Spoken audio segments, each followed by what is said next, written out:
একমাত্র একটাই জিনিস যা এই আন্দোলনকে থামাতে পারে, সেটা হচ্ছে 5 দফা দাবির পূর্ণতা। সন্দীপ ঘোষকে কখন নিয়ে সরানো হলো? যখন তাকে অলরেডি অ্যারেস্ট করে নেওয়া হয়েছে। মানে তখন তাকে সরানো ছাড়া আর অন্য কোনো উপায় ছিল না। তো কাছে এদের আর এই চেয়ারে কোনো জায়গা নেই। এদের শুধু চেয়ারে জায়গা নেই নয়, এদের শ্রীঘরে জায়গা আছে। এদেরকে শ্রীঘরে আজ বহুদিন ধরে প্রতিটা মেডিকেল কলেজে কোন ছাত্রদের জন্য হোক, রেসিডেন্ট জুনিয়র ডাক্তারদের জন্য হোক, কোন নির্বাচন হয়নি। তখন গিয়ে এই অবস্থা এসে দাঁড়ায়, যেখানে সাধারণ মানুষকে এগিয়ে এসে এটা জানাতে হয়, এটা বলতে হয় যে তোমাদের চোখ রাঙানি আমরা চুপচাপ মেনে নেব না, তোমাদের এই অনাচার আমরা চুপচাপ মেনে নেব না। এখানে হেঁটে আসা, এখানে বসে থাকা প্রত্যেকটা ব্যক্তি সেই দাবিতেই এখানে এসেছে।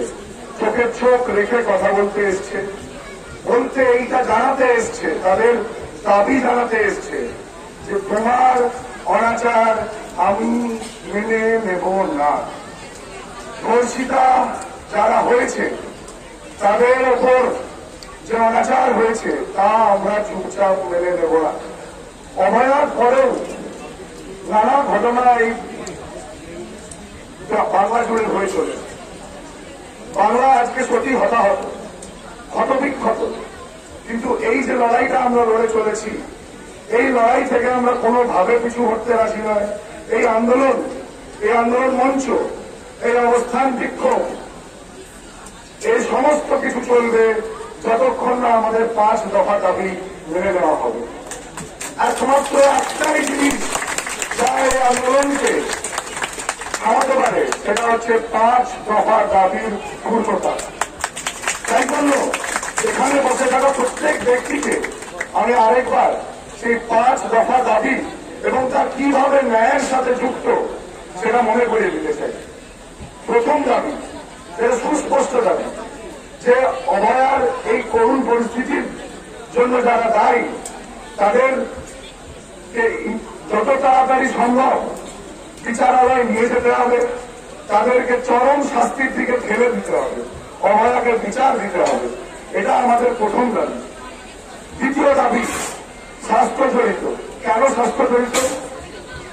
মেয়েটি একটি ডাক্তার ছিলেন, মেয়েটি আর্জিকর কাজ করতেন। তিনি একটি সেকেন্ড ইয়ার পিজিটি ছিলেন, পোস্ট গ্রাজুয়েট ট্রেনিং বলতে যা বলছি, যেটাকে আপনারা জুনিয়র ডক্টর বলেন। এই সময় 36 ঘন্টা ডিউটিতে ছিলেন। 36 ঘন্টা ডিউটিতে কাটানোর পরে নিজের অঙ্কল রুমে রেস্ট নিতে গেছিলেন। সেই সময় তার সাথে এই মর্মান্তিক দুর্ঘটনা ঘটে। এটা কোনো রাস্তা নয়, এটা একটা হাসপাতাল। হাসপাতালের ভেতরে অনকল রুমে যদি এই ঘটনা ঘটতে পারে, তাহলে এখানে বসে থাকা প্রত্যেকটি ছেলে এবং মেয়ে এবং প্রত্যেকটি ছেলেকেও এই কথা ভাবতে হবে যে কালকে রাস্তায় কি হতে পারে, কি আছে সেখানে কি হতে পারে। সেই জন্য দ্বিতীয় দফা দাবিতে আমরা রেখেছিলাম তৎকালীন আরজি করে যারা তত্ত্বাবধানে ছিলেন, প্রিন্সিপাল, টিম, এমএসবি এবং এই স্বাস্থ্য ভবনের যারা অধিকর্তা, DME, DHS, director of medical education, director of health services and principal health secretary, এদেরকে অপসারণ করতে হবে এবং এদেরকে ন্যায়ের দায়রার মধ্যে আনতে হবে।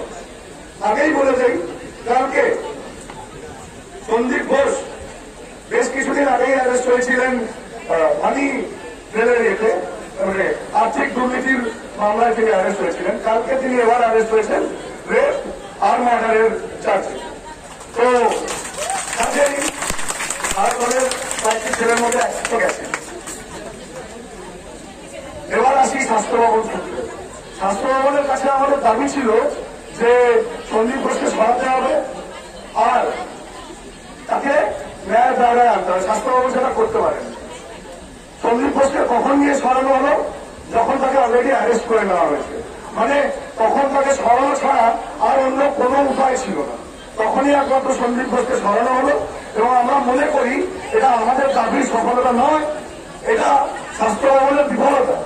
তারা এতদিন পরে দেখতে পায়নি যে এরকম একটা লোক ওইখানে বসে কন্টিনিউসলি দুর্নীতি করে যাচ্ছে। এবং সব থেকে দুঃখের বিষয় তা নয়, আমাদেরকে অপেক্ষা করতে হলো একজনের এরকম মর্মান্তিক পরিস্থিতির, যার পরে তাকে সরানো হলো, তারপরে তাকে সরানো হলো না, তারপর তাকে প্রুভ হতে হলো যে হ্যাঁ সে দোষী, গ্রেপ্তার হতে হলো, তারপরে তাকে সরানো হলো না। যেহেতু 24 ঘন্টার মধ্যে সে কাস্টাডি থেকে বেরোতে পারলো না, তাই জন্য তাকে সরাতে বাধ্য হলো। তো এরা স্বাস্থ্য ভবনের অধিকর্তাদের এই চেয়ারে বসে থাকার কোন অধিকার নেই।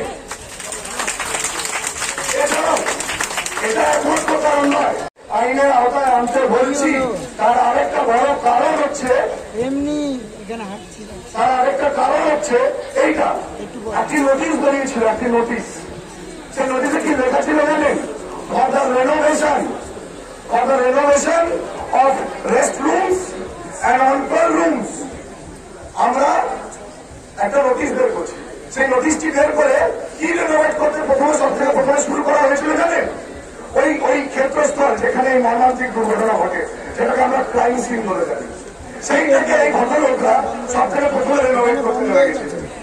কাজে এইটা বলতে আমার কোনো দ্বিধাবোধ নেই যে ওইটি এভিডেন্স ট্যাম্পারিং এর জন্য ছাড়া আর কোনো কাজে ব্যবহার হয়নি। ওই নোটিশটা বের করা হয়েছিল এভিডেন্স ট্যাম্পারিং এর জন্য। এটি একটি institutional way of hiding of crime. আর সেই নোটিশে কার কার স্বাক্ষর ছিল? এই যে এই ভদ্রলোকদের, ডিএমই, ডিএচএস আর প্রিন্সিপাল হেলথ সেক্রেটারি। তো কাছে এদের আর এই চেয়ারে কোনো জায়গা নেই। এদের শুধু চেয়ারে জায়গা নেই, এদের শ্রীঘরে জায়গা আছে। এদেরকে শ্রীঘরে পাঠাতো, এবার এদেরকে শ্রীঘরে পাঠাতো। সেই দাবি, এটা আমাদের দ্বিতীয় দফা। দ্বিতীয় দফার মধ্যে আরেকটা এই দ্বিতীয় দফা শিলমোহর কালকেই পড়ে গেছে। যখন রেপ অ্যান্ড মার্ডার কেসে ঘটনাকে তুলে নিয়ে যাওয়া হয়, অলরেডি শ্রীঘরে ছিলেন, আমার থেকে রেপ অ্যান্ড মার্ডারে শ্রীঘরে গেছেন, তখনই এইটার মধ্যে শিলমোহর পড়ে গেছে যে আমাদের দাবি কোনোভাবে অন্যায্য দাবি নয়। এবার এই দ্বিতীয়র মধ্যে আরো একটি জিনিস আছে, সেটা হচ্ছে কমিশনার অফ পুলিশ।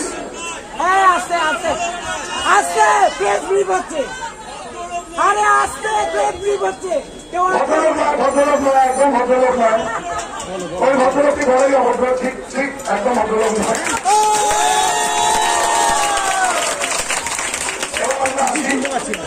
এবার আমরা আসি commissioner of police, DCP central, DCP north প্রসঙ্গে। কেন তারা ইম্পর্টেন্ট, কেন তাদেরকে সরানো দরকার এবং কেন তাদেরকে আইনের আওতায় আনা দরকার?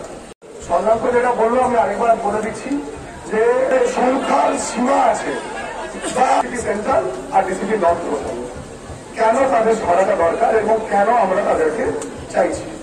তো 14 তারিখ এই ঘটনাটি ঘটে। 14 তারিখ একটি দুস্থদের মব এসে আর্জি করে আন্দোলন মঞ্চে হামলা করে। শুধু আন্দোলন মঞ্চে নয়, তখনকার আর্জি করে যারা যারা জুনিয়র ডক্টররা ছিলেন তাদেরকে নাম ধরে খুঁজে বেড়ায় যে এরা কোথায়, এদেরকে বের করা হোক। এবং সেখানেই থামেনি, তারা চেষ্টা করে ওই সেমিনার রুমটা, যে সেমিনার রুমটার মর্মান্তিক ঘটনাটি ঘটেছিল, সেইখানে উঠে ওটাকে ভেঙে ফেলা। দুর্ভাগ্যবশত এই মব দুষ্ট, শুধু দুষ্ট না, অশিক্ষিত। তারা ফ্লোর নাম্বার ভুল দিয়েছিল, লিফটে ফ্লোর নাম্বার ভুল দিয়েছিল। এত শিক্ষা যাই হোক, বোঝাই যায় অশিক্ষার মাত্রা কোথায় গেছে। সমাজ যখন এখানে এসে দাঁড়ায়, অশিক্ষা তো থাকবে। তো সেই ফ্লোর নাম্বার ভুল দেওয়ার জন্য তারা ঠিক তার নিচের ফ্লোরে, নিচের তলায় গিয়ে সেখানে সেমিনার রুম ভেঙে চলে আসে। তো একটা ভ্যান্ডালিজম তো হয়েছে, সেটা নিয়ে আমরা খুব দুঃখিত, কিন্তু একটা জিনিসের শান্তি আমাদের মধ্যে এখনো আছে যে ওই সেমিনার রুম থেকে ভেঙে ঘুরিয়ে দেওয়া হয়নি। এই গোটা ঘটনাটি যখন ঘটছিল এবং আমরা আলাদা আলাদা কলেজ থেকে যারা যারা আসছি, আন্দোলন করছি, আমরা নিজেদের কলেজে ওই রাত দখলের মিছিলগুলো হাঁটার পরে নিজেদের হোস্টেলে যখন ফেরত গেছিলাম আর বারবার খবর পাচ্ছিলাম যে আজীবন এরকম একটা ঘটনা ঘটছে, বাইরে তখন জোর বৃষ্টি, রাত তখন 12:30, 1টা কি 1:30, কোন ট্রান্সপোর্টেশনের ব্যবস্থা নেই। আমরা খবর পাচ্ছি যে প্রচুর লোকজন এখানে জড়ো হয়েছে এবং মার মুখী হয়ে আছে। আমরা পাচ্ছিলাম না যেতে, আমাদের অসহায়তা। কিন্তু পুলিশ তারা কোথায় ছিল? তারা ওইখানে দাঁড়িয়েছিল, নীরব দর্শকের ভূমিকা পালন করেছে। আমরা একটু জানা যাই যে পিছনে যারা আমরা করা হয়েছিল, কেন পুলিশকে সরে যাওয়াটা খুব দরকার। তো সেই পুলিশ মানে সাদা উর্দিধারী এবং নানা রঙের উর্দিধারী যারা ওখানে দাঁড়িয়েছিলেন, তারা শুধু নীরব দর্শকের ভূমিকা পালন করেননি, তারা মাঝে মাঝে সেই ভূমি ছেড়ে, ওই জায়গাটা ছেড়ে পালিয়ে গেছেন। তারা পালিয়ে গেছে, কাপুরুষের মতো সেখান থেকে পালিয়ে গেছে। তো আমি এটা জানাতে চাই যে এটা একটি কালেকটিভ ব্যর্থতা। এছাড়াও পরবর্তীকালে আরো অনেক জিনিস উঠে এসছে, যে যেখানে ঘটনা মানে ক্রাইম সিন তার স্যাংটিটি, তার পবিত্রতা কোনোভাবেই বজায় রাখতে পারেনি। প্রচুর লোকজন সেখানে হেঁটে বেরিয়েছে। এই সব কারণের জন্য আমরা চেয়েছিলাম যে commissioner of police, DCP north, DCP central, এদেরকে নিজের জায়গা থেকে সরানো হোক এবং এদেরকেও আইনের আওতায় আনা হোক। কালকে তারা থানার ওসির গ্রেপ্তারির পরে কার্যত আমাদের এই দাবিটাতেও সিলমোহর পড়ে গেছে। এবার চতুর্থ দাবি হচ্ছে ইনফ্রাস্ট্রাকচারের দাবি। প্রতিটা হাসপাতালে প্রচুর সিকিউরিটি অফিসার্স আছে, কোথাও এনাফ সিকিউরিটি অফিসার্স নেই, কোথাও এনাফ জিডি স্টাফ নেই, কোথাও হেলথ রিক্রুটমেন্টের প্রচুর ডেফিসিয়েন্সি আছে, যার জন্য রোগী ভোগান্তি হয়, রোগী ভোগান্তির ফলে আমাদের ভোগান্তি হয়। এই জায়গাটাকে সরকারকে দেখতে হবে। এটা হচ্ছে 4 নম্বর দাবি। 5 নম্বর দাবি, যেটি সব থেকে important, thread culture. Thread culture জিনিসটা কি?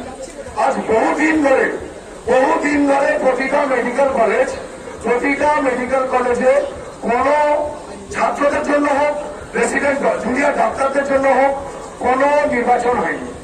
তার ফলে যেটা গজিয়ে উঠেছে সেটা হচ্ছে ছত্রাকের মতো ছোট ছোট শাসক দলের ইউনিট গজিয়ে উঠেছে, যারা কোন গণতান্ত্রিক ভাবে নিজের বক্তব্য কায়েম করে না। তাদের নিজের বক্তব্য কায়েম করার একটাই উপায়, ভয় দেখানো। ট্রান্সফার করিয়ে দেবো, ফেল করিয়ে দেবো, মেরে আসবো তোকে নিজের ঘরে গিয়ে।